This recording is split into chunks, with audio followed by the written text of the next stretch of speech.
준수한 힐과 엄청난 공버프를 주는 미친 국밥 4성 캐릭터, 오늘은 불의 신 베넷에 대해서 알아보겠습니다. 우선 스킬입니다. 베넷의 원소 스킬은 터치와 홀드로 나뉩니다. 터치 시 검을 짧게 휘둘러 불원소 피해를 주고 1단 차지 시 2회, 2단 차지 시 3회 공격합니다. 사실 원소 스킬 딜은 거의 없는 수준이고 홀드 시 소요되는 시간이 꽤 깁니다. 또 2단 차지 공격 시 넉백이 되기 때문에 실전에서 홀드를 사용하기 어렵고 오로지 원충을 위한 수단으로 터치만 사용합니다. 다음은 원소 폭발입니다. 베넷의 핵심 스킬인 원소 폭발은 시전 시 불원소 피해를 주고 영역을 만들어냅니다. 영역 내 캐릭터의 HP가 70% 이하일 때는 회복이 들어가고 70%를 초과하면 베넷의 기초 공격력에 기반한 공격력 보너스를 제공합니다. 그러니까 체력은 70% 전까지만 회복하고 그 이후로는 공격력 버프를 주는 스킬입니다. 여기서 공격력 버프는 베넷의 기초 공격력에만 영향을 받습니다. 기초 공격력은 아무것도 안 한 상태에서 레벨로 인해 올라간 수치, 거기다 무기의 공격력만 더한 수치입니다. 그래서 무기를 잘 선택하는 게 중요한 캐릭터입니다. 또 공격력 버프량이 특성에 영향을 받기 때문에 특성은 웬만하면 10레벨까지 올리시는 걸 추천드립니다. 왕관을 주시고 5돌파까지 된다면 공격력 보너스가 139%로 공격력을 1000 이상 올려주기 때문에 말도 안 되는 수준의 스킬이라고 보시면 됩니다. 다음은 특성입니다. 원소 스킬의 재사용 대기 시간이 20% 감소합니다. 스킬 부분에서 말한 것처럼 원소 스킬은 원충을 위한 수단입니다. 그래서 혹시 원소가 모자라는 상황에서도 빨리 원소 스킬을 돌릴 필요가 있는데 그걸 도와주는 특성이라고 보시면 됩니다. 원소 폭발의 영역 내에서 원소 스킬의 재사용 대기 시간이 50% 감소하고 2단 차지의 넉백이 없어집니다. 나쁘지 않은 효과이긴 하지만 세팅을 끝낸 베넷을 기준으로 원소 스킬을 여러 번 사용할 일이 없기 때문에 활용하기 좋은 특성은 아니라고 할 수 있습니다. 2단 차지 효과는 말할 필요도 없겠죠. 몬드 지역 탐사 파견 시 소모하는 시간이 25% 감소합니다. 사실 탐사 파견의 경우 20시간 탐사를 보내도 다음날 여유롭게 받을 수 있기 때문에 개인적으로는 25% 감소 효과보다 20시간 탐사 시 보상 증가 효과를 더 선호하는 편입니다.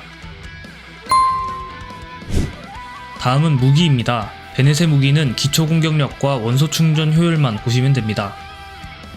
매의 검은 무기 스킬과 부옵션인 물리피해 보너스 등 하나도 활용할 수 없지만 한손검 중에서 가장 높은 기초 공격력을 가지고 있기 때문에 사실상 전용 무기라고 보시면 되는 무기입니다. 같은 이유로 회광을 사용하는 경우도 있는데 회광이 여러 자루 있으신 게 아니라면 추천하지 않습니다. 천공검 또한 무기 스킬은 활용 불가능하지만 5성 중 중간 정도의 기초 공격력으로 괜찮은 수준이고 원소 충전 효율을 55%나 챙겨주기 때문에 공격력 버프는 매의검에 비해서 낮지만 원충 세팅을 훨씬 쉽게 해주는 무기입니다. 뒷섬 또한 부옵션과 무기 스킬은 활용 못하지만 4성 무기 중에서는 압도적인 기초 공격력을 가지고 있기 때문에 성유물에서 원충을 충분히 챙겼다면 상당히 좋은 무기입니다. 하지만 한정 무기이기 때문에 아마 뉴비분들의 경우에는 처음 보는 분들도 있을 정도로 보유율이 낮은 무기입니다. 원목검은 4성 중에서는 나쁘지 않은 기초 공격력을 가졌고 부옵션에서 원소 충전 효율을 30% 챙겨줍니다. 또 단조 무기이기 때문에 1제런 정도는 구하기가 굉장히 쉬운 편이라 뉴비 전용 베넷 무기라고 생각하시면 되겠습니다. 다음은 성유물입니다. 베넷의 성유물은 왕실 4세트만 생각하시면 됩니다. 2세트 효과는 크게 신경 쓰지 않으셔도 되고 4세트에 있는 파티원 전원 공격력 20% 증가가 핵심입니다. 이미 충분한 공뻥을 주는 캐릭터이지만 거기다 추가로 20%를 주기 때문에 베넷과 상당히 잘 맞는 성유물이라고 할 수 있습니다. 주옵션은 시계는 원충, 성배는 체력, 왕관은 체력 또는 치유 보너스입니다. 왕관의 경우 베넷의 딜을 조금이나마 더 올리기 위해 치약을 가는 경우가 있는데 딜 자체가 높지 않기 때문에 굳이 치약을 파밍할 필요는 없고 체력 퍼센트나 치유 보너스를 더 추천드립니다. 다음은 종결 스펙입니다. 원소 폭발의 원소 에너지 요구량은 60으로 중간 정도이지만 매사이클 무조건 원소 폭발을 사용해야 하기 때문에 원충이 상당히 중요한 스탯입니다. 체력의 경우에는 성유물 주옵션 정도로도 충분히 힐량이 나오기 때문에 성유물 세팅을 맞췄다면 신경 쓰지 않으셔도 됩니다. 베넷의 종결 스펙은 원충 최소 230에 권장은 250 이상입니다. 파티 조합에 따라 250을 챙기지 않아도 되는 경우도 있지만 모든 조합에서 돌아가게 만들려면 250이 필요하다고 보시면 됩니다. 사실상 베넷의 스탯에서 신경 써야 할 부분은 원충밖에 없기 때문에 최대한 많이 챙기는 것을 추천드립니다. 무기가 원충 무기가 아니라면 성유물 부옵션에서 원충을 상당히 많이 챙겨야 하기 때문에 250을 채우는 게 쉽지 않습니다.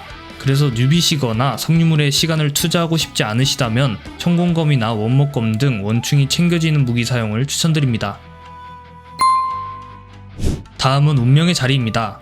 1돌파는 원소 폭발의 공격력 버프가 HP의 영향을 받지 않으며 공버프 수치의 20%가 추가됩니다. 베넷의 핵심 돌파라고 할 수 있습니다.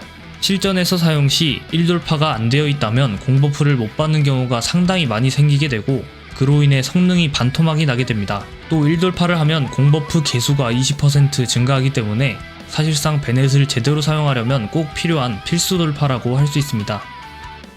2돌파는 베넷의 HP가 70% 미만일 때 원소 충전 효율이 30% 증가합니다. 의도하고 활용하기보다는 그냥 원충에 조금 더 도움이 되는 돌파라고 보시면 됩니다. 3돌파, 5돌파는 원소 스킬 원소 폭발 레벨입니다. 5돌파인 원소 폭발 레벨업의 경우 특성 레벨 10에서 13 기준 공버프 개수가 18%나 오르기 때문에 1돌파 다음으로 좋은 돌파입니다. 4돌파는 원소 스킬 1단 차지 공격 시 일반 공격을 발동하면 추가 공격을 할 수 있습니다. 솔직히 4돌파의 경우 저도 이번에 가이드를 제작하면서 처음으로 알게 되었는데요. 이렇게 1단 차지 후 공격 도중에 일반 공격을 누르게 되면 내려 찍으면서 한 번 더 때리게 됩니다. 사용할 일이 전혀 없는 돌파이기 때문에 베넷의 돌파 중 3돌과 같이 가장 쓸모없는 돌파입니다. 6돌파는 원소 폭발 영역 내의 캐릭터가 불원소 부여 효과를 얻고 불원소 피해 보너스를 15% 획득합니다. 툴팁에는 한손검, 양손검, 장병기 무기 캐릭터만 불원소 피해 보너스를 얻는 것처럼 나오지만 불원소 부여 효과만 무기를 가린다고 보시면 되고 사실 모든 캐릭터가 불원소 피해 보너스를 받을 수 있습니다. 그래서 요이미와 같은 불활 캐릭터의 경우에도 버프를 받을 수 있기 때문에 불딜러가 있는 조합에서는 상당히 좋은 돌파라고 할 수 있습니다. 6돌파의 경우 유라나 각청 파티에서 손해를 보는 상황이 있어 하지 말라는 말이 있었지만 유라나 각청을 베넷과 사용하지 않는 분들의 경우 돌파를 하는 것이 좋고 베넷과 가장 많이 사용하는 향릉의 경우에도 6돌파의 이득이 크기 때문에 하시는 걸 추천드립니다. 다음은 파티 조합입니다. 베넷의 파티는 공개수를 사용하는 딜러의 파티에 거의 대부분 들어갈 수 있기 때문에 굉장히 많은 편입니다. 라이덴 파티에서 가장 중요한 것을 카즈아 베넷이라고 할 수 있습니다. 베넷의 궁극기로 파티의 힐을 책임지고 라이덴과 서브딜러의 공격력을 넘치게 챙겨주기 때문에 국밥 조합 중 하나입니다. 이번 자리에는 미코, 야란, 사라, 향릉, 행추 등등 선택지가 아주 많습니다. 메인 딜러 상관없이 타르탈리아, 아야토, 그리고 꽝불 조합으로 리니, 데이아, 클레 등 향카베만 제대로 맞춰도 나선 전반 후반 중 하나는 확실히 처리된다고 봐도 될 정도로 조합이 엄청나게 많은 편입니다. 향릉의 화류는 스냅샷 스킬이기 때문에 베넷의 원포기에서 사용한다면 공버프를 받아 딜이 훨씬 올라가고 서로 원충을 돕기 때문에 최고의 조합이라고 할 수 있습니다. 이 외에도 가무의 융의 조합과 각청, 이토, 유라 등 공개수를 사용하는 모든 딜러는 사용할 수 있다고 보시면 됩니다.